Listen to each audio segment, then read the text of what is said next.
원리 강의 9편 제4장 제2절 종교 및 사상의 투쟁기에 대해서 말씀드리도록 하겠습니다. 종교 및 사상의 투쟁기는 메시아 재강림 준비시대 400년 중에 제2차 웨스트팔리안 조약으로부터 프랑스 혁명까지 140년간 종교 및 사상의 투쟁기를 말하는 것입니다. 이 기간에 1948년 웨스트팔리안 조약으로 신교 운동이 성공적으로 이루어졌고 1789년 프랑스 혁명이 일어날 때까지 140년간을 말하는 것입니다. 이 기간 동안 종교 및 사상의 투쟁이 있게 된 이유는 르네상스와 종교개혁으로 인간의 본성이 내외적으로 자유를 추구하게 되었기 때문입니다. 중세인들은 가톨릭 중심의 사상으로부터 자유로워지면서 이념과 투쟁과 신학을 놓고 교리 분열이 일어나게 되고 철학의 싸움이 일어나게 됩니다. 이와 같이 토끼 섭리 역사는 가인과 아벨 두 형태의 분립 역사가 있게 되는데 이 역사의 종말기에도 사상, 두 세계로 분립되어 투쟁하게 됩니다. 특히 문해부흥과 같은 인본주의와 종교개혁과 같은 신본주의가 대립되게 되는 것입니다. 이것은 서로 싸우는 것 같지만 결국은 오시는 재림 주님을 맞이하기 위한 외적 준비와 내적 준비의 일환이기 때문에 서로가 치열한 싸움을 하는 것 같이 보이지만 결국은 서로 통일할 수 있고 서로 화합하고 화해시키는 재림주님을 통하여 하나가 되는 역사가 벌어질 것이 분명합니다. 1648년부터 시작된 이 재림 준비에 일하는 종교개혁과 문해부흥이 신교와 사상의 자유를 위해서 분열과 싸움으로 촉발되고 그리고 이것은 가인의 인생관과 또 가인의 인생관은 공산세계를 이루었지만 아벨의 인생관은 결실로 건설된 민주세계에 굴복함으로써 결국 가인의 인생관은 아벨의 인생관에 굴복하게 될 것입니다. 실제 기대를 완성하여 재림을 준비하는 데 다같이 하나로 뜻을 모으는 데까지 나아가게 될 것입니다. 서로 대립되는 것 같지만 결국은 민주세계와 공산세계는 재림주님을 맞이하여 내외 양면의 준비를 하게 되고 서로 화해하고 공동의 평화의 이상을 건설하는 데 기여하게 될 것입니다.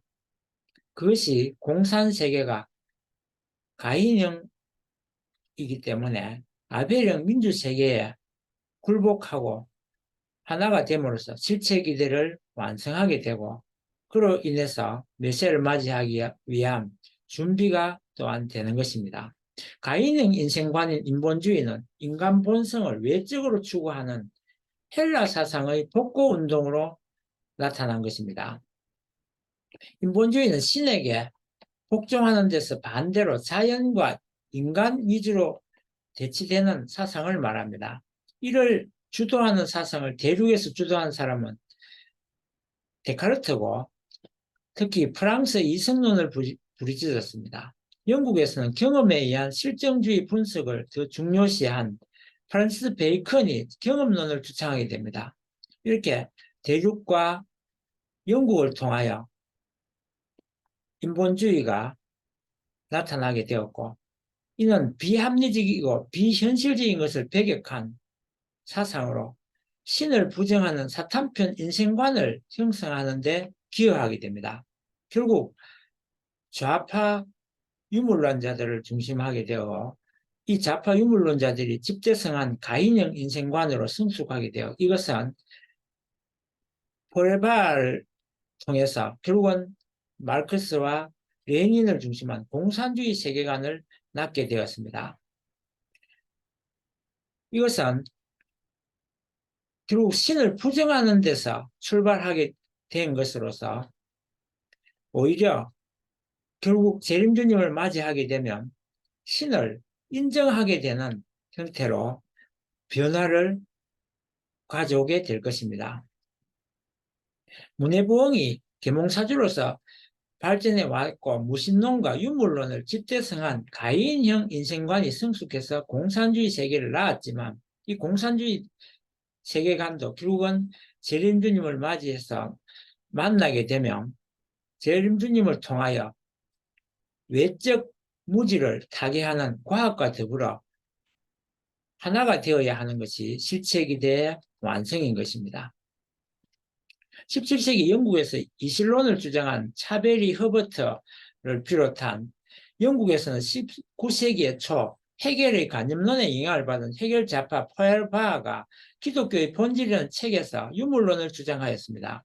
니체나 예수전을 쓴 스트라우스는 18세기 프랑스에서 일어난 무신론에 입각한 사회주의와 더불어 변정법적 유물론을 쓴 마르크스와 엥겔스에게 영향을 끼쳐서 소련에서 레닌이 공산당 선언을 하고 공산주의를 형성하면서 소련에서는 레닌이 공산정권을 수립하고 중국에서는 마오쩌둥이 장개석 총통을 대륙에서 몰아내고 공산당 국가를 중국에 세우게 되었습니다.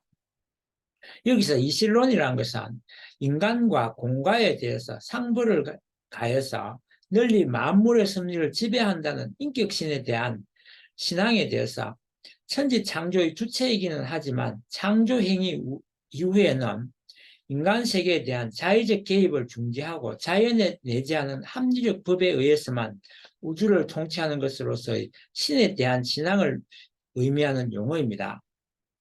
그래서 이 실론은 원리적으로는 맞지 않는 이론인 것입니다.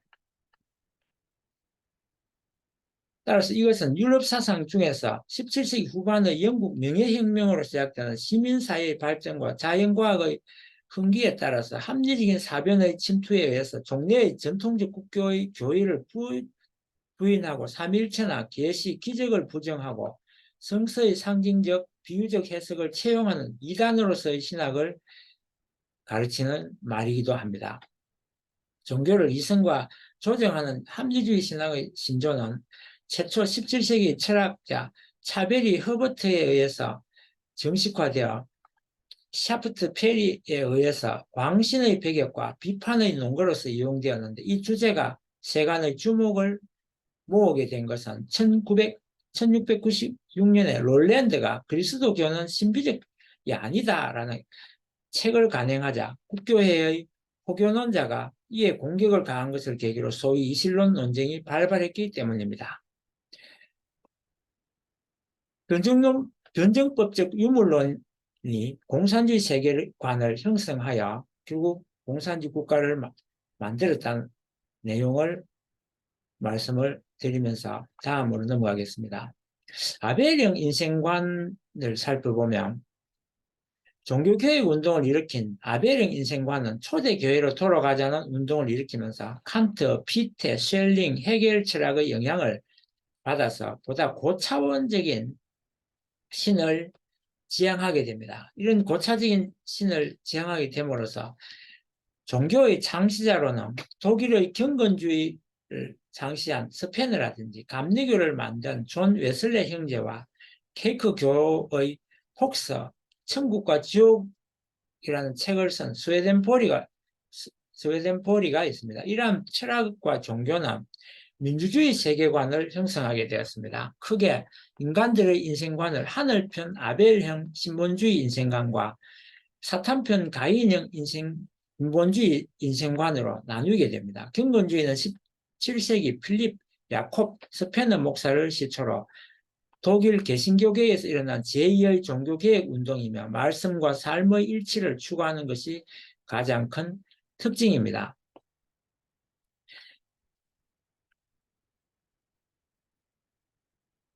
인류의 인생관이 이렇게 두 인생관으로 나뉘게 된 것은 가인형 인생관 인본주의와 아벨형 인생관 신본주의가 서로 대립하면서 사탄편 가인형이 하늘편 신본주의에 굴복을 하고 하나가 됨으로써 실체기대를 형성하고 실체기대를 완성함으로써 메시아를 맞이하기 위한 실체기대가 이루어지게 되는 것입니다. 다음 시간에는 경제, 정치, 사상의 성숙기에 대해서 말씀을 드리도록 하겠습니다.